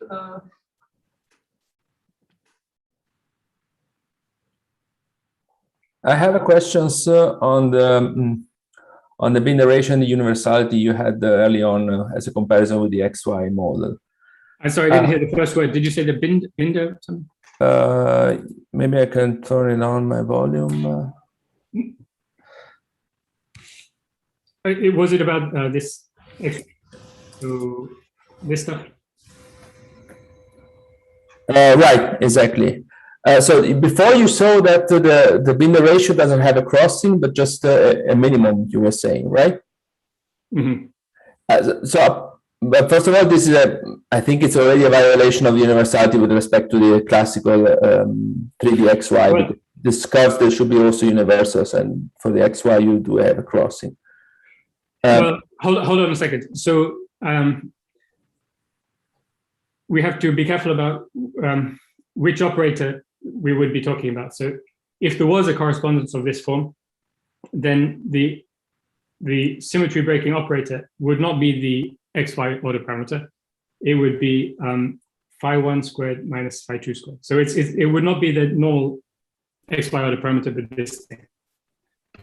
So it could be that there exists in the literature a definition of, well, probably not, because, well, maybe, I don't know, maybe someone's studied that, how the Binder parameter of this thing, sorry, capital Phi, would behave, but I don't know. I see. Maybe that would be interesting to look at. I see. So that would be the thing that you would like to compare with. That's right. Yeah. I see. Another related question is maybe you had mentioned briefly. The fact that you have a minimum means that your scaling function, if you think you tailor expand it, the linear term is 0 or it's very small. So yes, I wonder if there's an understanding of this, or is it just an accident? Or you mean some kind of symmetry reason? Yeah, for example. I don't know. I haven't thought about it. So we did try to see whether there could be an emergent symmetry. So in the thing on the right-hand side, there's an emergent U1 symmetry here. So microscopically, it's broken by some higher order anisotropies, but it's supposed to emerge. Although it's even there, it's a bit of a pain because this is a very weakly irrelevant object. But anyway, supposedly you should get emergent U1 symmetry here. So if there was some U1 symmetry here, then I guess at least making the sort of simplest assumptions, it would imply something about the probability distribution of A just inside the ordered phase. And so we tried to look for that signature of U1 symmetry, and we didn't find it. So it seemed there wasn't such a emergent U1 symmetry, at least here we could see. Thank you. Thank you.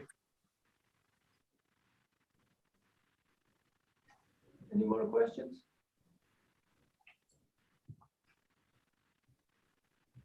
I have I was wondering if you could elaborate on why you think the monopoles, so in this field theoretic language, the obstruction to constructing a continuum Lagrangian is really inserting monopoles, right?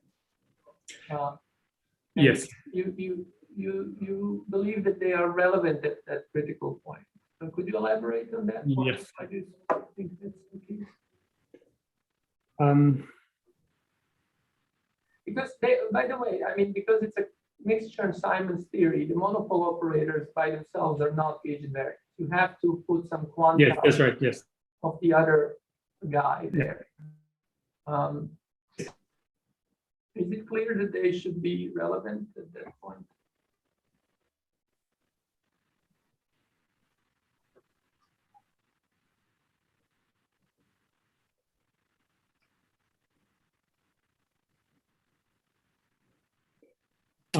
Sorry, it's a long time since I thought about that. I think so. Okay, well, I mean, one answer is that if they were relevant, you would have emergent symmetry, emergent U1 symmetries. But maybe that's a good thing because it should be a new CFT with some extra symmetries, and that would distinguish it clearly from the XY model.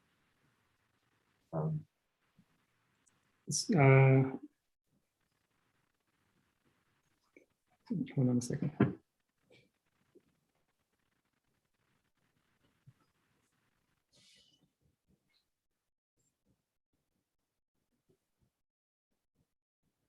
what it's worth, Adam, I agreed with you that I would expect them to be relevant just because all the calculations that I know that are controlled come with some parameter and they like scale like the number of flavors or something like that. And so I think when you take the number of flavors small, people, maybe it's just lore, people tend to believe the dimensions also become small. So on the other hand, it would give a new symmetry to the CFT. I mean, there's so few symmetries, right? There's just the Z2 symmetry, and the argument is that it's a new CFT, and perhaps that is a natural thing. I mean, if you can't remember the argument now, maybe if you remember it. Well, I can't remember. To be honest, I can't remember if I have a good argument or if I'm just making assumption. But I mean, okay. One thing which is certainly true is that if these monopoles were irrelevant, you would have these emergent symmetries, which you should be able to detect the currents of and stuff like that. Well, okay, I mean, that's not an argument because we haven't looked for the possible conserved currents. That's one thing which could be done incidentally is look at scaling dimensions of operators which have which are not scalars under spatial rotations. So I mean, I guess that would be a kind of direct test of that possibility. So I know, by the way, that people have thought about this possibility of these Chern-Simons theories with the monopoles becoming irrelevant, but not in this simplest case. In cases where that was some n has become a bit larger. This was originally the motivation because there's this deconfined quantum criticality where they're claiming the monopoles are irrelevant, and so I thought maybe this is something, could be something like that as well. Yeah. So yeah, I mean, it has many things which are similar to that. Indeed, I mean, this U1 gauge theory is very similar to the kinds of things which show up in that context, and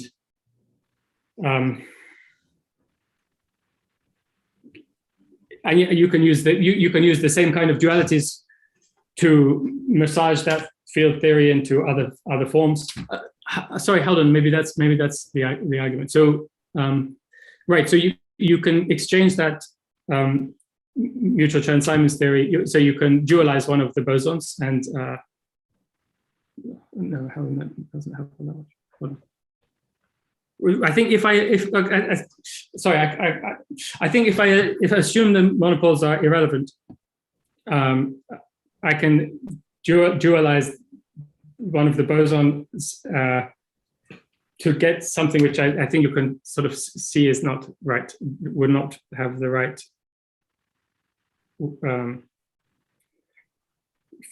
flows away from that fixed point. Maybe we can discuss this some other time. It's been a long talk, I'm sure, and you're probably quite fatigued by now. But I had a small question as well. If there is just kind of, I wanted to ask Adam. So what's, are you going to get some sort of? Are you hoping that soon you will get a definite test whether this theory is related to, do you hope to find soon some quantity which is dramatically different from in this theory and XY star, so that this question is really closed? I think that from my point of view, I think that the theoretical arguments are convincing that this is. Which geometrical argument? Sorry, not the geometry. Just a more basic, like, so the XY star fixed point is something which is completely under control, right? You start with the XY model, you put in these weakly fluctuating gauge fields, and you know what the phase diagram of that model is, and it's just different. The phases adjacent to the critical point are just different. So this phase transition, it's definitely not the XY model. It's definitely not what people usually call the XY star, where you gauge the XY model, because it doesn't even reproduce the phase diagram. So if there was some relationship with XY, it would have to be something more weird than that, which we don't know about. And I think that this point about the statistics of the excitations close to the critical point rule that out. So, okay, then there's a Is it separate important question. to find, is it important to find some quantity at the critical point which is different, or is it, or do you view it as not important at this point? That's something that No, I think it is. Yeah, I think it would be, it is important. It's annoying to have these fixed points, which, I mean, I strongly believe. Well, as I said, we know for certain that this fixed point is not any of these x, y like fixed points that we know about. But okay, then you can speculate, all right, maybe there's some other kind of relationship between conformal field theories where you can take one conformal field theory and do something to it, which we don't know what it is, but which doesn't change the scaling dimensions, but does change other universal things like ground state degeneracy and blah, blah, blah. So there's totally speculative, but okay, but at the moment, I only have a theoretical argument to rule that out. And it would be nice to have a numerical demonstration, I agree. But I'm not optimistic because, I mean, because the things we've looked at, like these exponents, clearly, like, okay, we discussed the Binder parameter earlier. I suspect that that's probably, I don't know. Maybe that could be different, but since the probably whatever reason that makes the exponents close is for the same reason the Binder parameter will end up being similar. I don't know. I mean, okay, I'd probably, well, no. Yeah, okay. So let me just say, I guess, okay, sorry.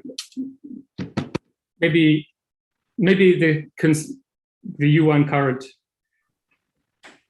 So naively, so in the XY star thing, you would naively have a gauge invariant current. And so you could show that such a current didn't exist, but okay. And as I said that, I mean, what we normally call the XY star, we can rule out on more straightforward grounds anyway. Sorry, it's a bit of Adam, a convoluted answer. Quite a bit past the Okay, yes. hour, and we anyway have a discussion session with you after today, and Okay. you can maybe ask questions and so on. Thank you very much. Thank you. Thanks for very much. talk, and I really enjoyed it tremendously. And yes, I will see you later. And thank you everyone for joining in. Thanks. Looking forward to the rest of the talks. Cheers.